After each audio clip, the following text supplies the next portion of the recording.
ہے اس کلیسیا میں کہ اگر تو غالب آئے تو میں تجھے ایک سفید پتھر دوں گا جس پر ایک نیا نام لکھا ہوگا. لیکن اس نئے نام کا مطلب ہوتا ہے آپ کی لائف چینج. میں نے آپ کو بتایا دو طرح سے نام بدلتے ہیں. ایک شاید شخصی نام ہی بدل جائے آپ کا, خدا آپ کو نیا نام دے دے, اور ایک ہوتا ہے کہ ہو سکتا ہے کہ خدا آپ کا نام وہی رہے لیکن آپ بہت غریب تھے, بیمار تھے, آپ بہت پریشان تھے, آپ بہت دکھ زدہ تھے, خدا نے آپ کو یہاں سے اٹھایا اور وہ بلندیوں پر پہنچا دیا, جس کو کہتے ہیں جی خدا نے بڑی برکتہ دے دی. ایک نام وہ چینج ہوتا ہے. لیکن بائبل کہتی ہے کہ میں نام چینج ان کا کروں گا جو اپنی سوچوں کو بدل لے گا, جو غالب آئے گا کس پہ؟ گناہ پر.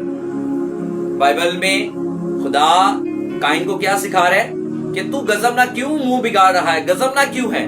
اگر تو بھلا کرے ہاں تو تیرے ساتھ پھر بھی بھلا ہو جائے گا, لیکن اگر تو بھلا نہیں کرے گا تو گناہ دیکھ موقع پہ پڑا ہے. اگر آپ اپنی لائف میں اپنی سوچوں اپنے خیالوں کو جلدی نہیں بدلتے تو یاد رکھیں کہ گناہ آپ کے پاس پھانسی ہوگی. آپ کو پتا ہے یشوع مسیح 3 آزمائشوں پر غالب آئے. اب ہم اینڈ کی طرف جا رہے ہیں. اس بات کے بعد آپ کو ڈیپلی یہ پرگمن کی کلیسیا سمجھ آ جائے گی. آپ کو یہ پتا ہے کہ یشوع مسیح کی 3 آزمائشیں ہوئی. یشوع مسیح تینوں پر کیا آئے؟ غالب آئے. اب خدا ہمیں جو تیسری کلیسیا کو سکھا رہا ہے, پاپوں پر بھی غالب آنے کا سکھا رہا ہے اور اپنی خواہشوں پر بھی. ہمیں خدا اپنی خواہشوں پر بھی غالب آنے کے لیے سکھا رہا ہے. اگر ہم اسی پدائی 4 اس کی 7 آیت کو انگلش میں پڑھیں تو وہاں لکھا ہے کہ گناہ اس کا مطلب یہ ہے دروازے پر دبکا بیٹھا ہے اور تیری خواہش کو دیکھ رہا ہے. جب جب انسان کے اندر جسم کی خواہش, چیزوں کی لالچ یا کسی بھی طرح کی بدی بڑھے گی تو بائبل کہتی ہے کہ تم کبھی اس پر غالب نہیں آ پاؤ گے. لیکن اس پر غالب آنے کے لیے بائبل کہتی ہے تمہیں کلام کا سہارا لینا پڑے گا. یشوع مسیح کی جب 3 آزمائشیں ہوئی, آزمائش جو وہاں لفظ یوز ہوا اس کا مطلب ہے ٹیمپٹیشن. ٹیمپٹیشن کا مطلب ہوتا ہے the desire to have or do something, یعنی کسی چیز کو کرنے یا ہونے کی خواہش کرنا. اب یشوع مسیح کی پہلی آزمائش کیا ہوئی کہ یشوع مسیح جب بائبل کہتے ہیں اس نے فاسٹنگ پوری کر لی تو آخرکار اس کو بھوک لگی, اور بھوک لگنے کے بعد جو آزمانے والا اس کے پاس آتا ہے اور وہ آ کر کہتا ہے کہ تو اس پتھر سے کہہ کے روٹیاں بن جائیں. وہ یشوع مسیح کو اتھارٹی کو چیک کر رہا تھا کہ ہاں یشوع مسیح کر سکتا ہے, دیکھتا ہوں کرتا ہے کہ نہیں. یشوع مسیح کر سکتے تھے, پتھر کو روٹی نہیں بنا سکتے تھے, بنا سکتے تھے. یشوع مسیح تو چاہتے تو حکم کرتے تو آسمان سے شاید دوبارہ من برستا. یشوع مسیح اگر حکم دیتے شاید سمندر سے مچھلیاں نکل آتی. جیسا یشوع مسیح نے کہا پترس اب میں تجھے کہہ رہا ہوں جا اس درمیان میں جا کر تو جال ڈال, تو وہاں بائبل کہتی اتنی مچھلیاں آ گئی کہ ان کا جال پھٹنے لگ گیا. یشوع مسیح جو پانی پر چل سکتے ہیں, کیا وہ اپنے لیے آسمان زمین کہیں سے بھی کھانے کا انتظام نہیں کر سکتے تھے؟ کر سکتے تھے. لیکن یشوع مسیح نے وہاں آزمانے والے شیطان کو یہ کہا کہ آدمی سے روٹی سے زندہ نہ رہے گا بلکہ ہر اس بات سے جو خدا کے منہ سے نکلتی ہے.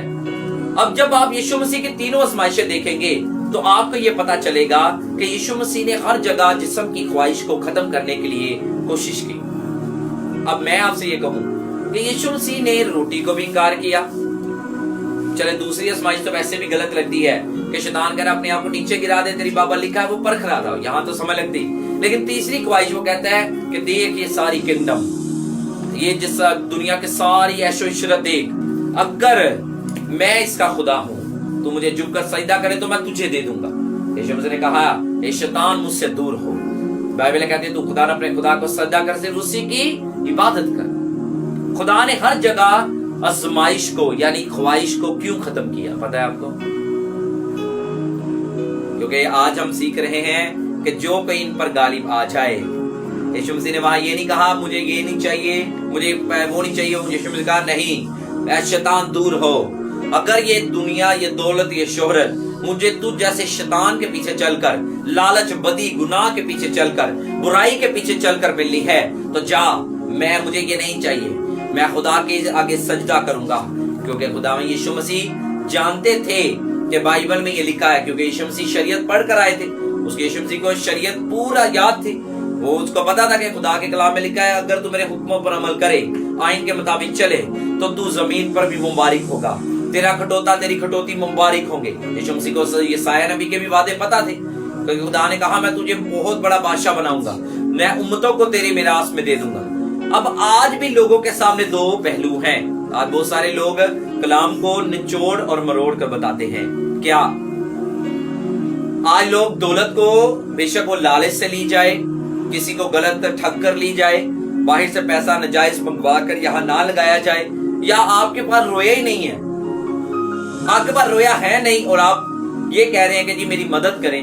ایک ایسا شخص جس کو رویا ہے کہ وہ اگر خدا کے لیے کچھ کہہ رہا ہے اور لوگ اس کی سپورٹ کر رہے ہیں, اپنے ہدیوں نذرانوں کو لے کر آ رہے ہیں, تو اس کا مطلب اس کا مین ویژن ہے. لیکن آج لوگ کیا کر رہے ہیں؟ آج لوگ یہ نہیں دیکھتے کہ مجھے صرف پیسہ آ رہا ہے, یہ لالچ ہوگی. آج میں کسی کو اگر منسٹریل طور پر ٹھگ رہا ہوں تو شاید یہ کیا ہوگی, لالچ ہوگی. کیونکہ آج لوگ زیادہ تر آفر شیطان کی ایکسپٹ کر چکے ہیں. وہ یہ نہیں کہتے کہ میں پہلے اس کی بادشاہی راست بازی کو ڈھونڈوں گا, کیونکہ جب بادشاہی راست بازی کو ڈھونڈا جاتا ہے تو آپ کی ہر جسم کی خواہش مر جاتی ہے. آپ کو بھوکا رہنا آ جاتا ہے, آپ کو دکھ سہنا آ جاتا ہے, آپ کو پرانے کپڑوں میں رہنا آ جاتا ہے, آپ ہر طرح سے رہتے ہو. لیکن آج کے دور میں شیطان دوبارہ لوگوں کے پاس, خادمین کے پاس اور بہت سارے ممسوؤں کے پاس, ایمانداروں کے پاس ایک آفر لے کر آتا ہے اور کہتا ہے اگر تو مجھے سجدہ کرے. سجدہ کرنے کا مطلب ورشپ کو جب آپ یونانی لفظ میں دیکھیں تو وہاں اس کا مین مطلب آ جاتا ہے ٹو سیکنگ, یعنی ایک کتے کی طرح. جس طرح ایک کتا اپنے مالک کے ہاتھ کو کب چاٹتا ہے, آپ کو پتا ہے ایک کتا اپنے مالک کے ہاتھ کو کب چاٹتا ہے؟ کبھی ڈوگ رکھنے کا ایکسپیرینس ہوا؟ ایک کتا اپنے مالک کے ہاتھ کو تب چاٹتا ہے جب اس کو مالک سے کچھ لینے کی خواہش ہو, یا اس کو جی مالک کے ساتھ ایک کھیلنے کی خواہش ہے, پیار کرنے کی خواہش ہے, لاڈ میں, جس کو بولتے ہیں نا لاڈ میں. جی ڈوگ بھی اس طرح ہوتے ہیں, کیونکہ ڈوگ ایک پالتو جانور ہے. اس کو اگر ایک مالک پیار کرتا ہے تو وہ بھی الٹا اس سے بہت زیادہ پیار کرتا ہے. وہ اپنے مالک کو اس لیے چاہتا ہے کیونکہ اس کو بہت زیادہ ایک محسوس ہوتا ہے اچھا.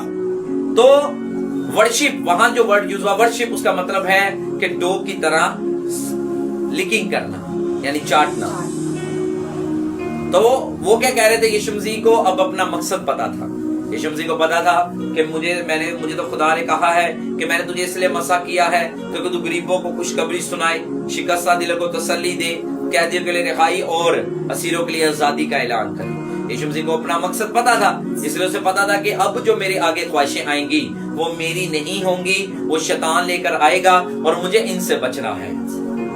آج بہت سارے لوگوں ممسوؤں کو پتا ہوتا ہے, سٹارٹنگ میں یشوع مسیح میں بڑا زور سے بڑھتے ہیں, خدا ان کو کہہ دیتا ہے میں نے تجھے اس لیے چنا.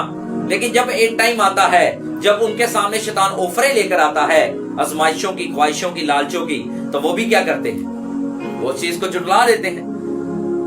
میں یہاں پیسے کو خدا کے جلال کے لیے استعمال ہونے سے روک نہیں رہا, میں یہ روک رہا ہوں کہ کیوں لوگ اپنا مقصد, جو اصل رویا, جو اصل ویژن خدا نے دیا, اسے چھوڑ کر لوگوں کی پرواہ میں آگے بڑھ جاتے ہیں. آج بہت سارے لوگ کر ہی ایسا رہے ہیں, رویا پتہ نہیں ملی بھی تھی نہیں, خواہش ہوتی ہے جی میں یشوع نے مجھ سے یہ کہا یہ کرنا, اور بعد میں شیطان آ جاتا ہے. شیطان کو پتا ہے اس کی اصل بلاہٹ پتا چل گئی ہے. اس پاسٹر کو کہا تھا کہ تو صرف بڑے پاسٹروں کی عزت کرنا, تو اسسٹنٹ بنے رہنا, تو یہ کرنا, تو وہ کرنا.